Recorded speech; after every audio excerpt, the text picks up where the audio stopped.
Hello everyone, আজকে চলে আসলাম আমাদের সতী মায়ের মেলায়, যেটা হলো কল্যাণীর একটি প্রাচীন ও ঐতিহ্যবাহী মেলা, যা ৩০০ বছর পুরনো। সতীমা খুবই জাগ্রত। তোমরা মন থেকে যাই কামনা করবে তাই সতীমা পূরণ করবে। আগেকার দিনের গ্রামের মানুষেরা প্রতি বছর এখানে এসে সতী মায়ের কাছে সুস্থতা, নিরাপত্তা ও মঙ্গল কামনা করতেন। সেই ধর্মীয় জায়গাতেই ধীরে ধীরে রূপ নেয় এক বড় সামাজিক মেলা। পুজোর পাশাপাশি শুরু হয় অনেক রকম দোকান, খেলনা, নাগরদোলনা, গ্রামীণ খাবার আর আলোর সাজ, যা প্রজন্মের পর প্রজন্ম ধরে মানুষকে টেনে এনেছে আমাদের কল্যাণী এই সতী মায়ের মেলাতে।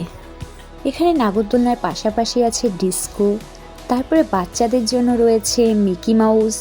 এখানে পরিবার পরিজন নিয়ে আসা, পুরনো স্মৃতি ফিরে পাওয়া সব মিলিয়ে এই মেলা আজ আবেগের নাম।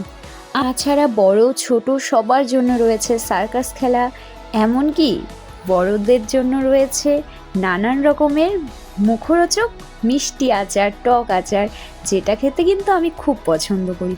আর এখানে বিক্রি হয় অনেক ধরনের ফটো, ঠাকুরের ফটো, যেমন রয়েছে আমাদের সতী মায়ের ছবি, যেটা কিন্তু না বললে চলবেই না। এবারে আমাদের মেলার ইউনিক হচ্ছে জলপরি, আর এটা হচ্ছে মেয়েদের ইমোশন।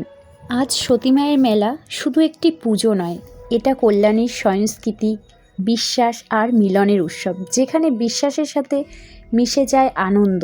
আজ আমি কল্যাণীবাসী হয়ে গর্বিত। কল্যাণী ঘোষপাড়া স্টেশন নামলেই দেখতে পাবে সতী মায়ের মেলার রাস্তা, তাই মাকে একবার দর্শন করতে এসো, খুব ভালো লাগবে। ভিডিওটা ভালো লাগলে লাইক, কমেন্ট, শেয়ার করে দিও। টাটা বন্ধুরা, দেখা হবে নেক্সট ভিডিওতে।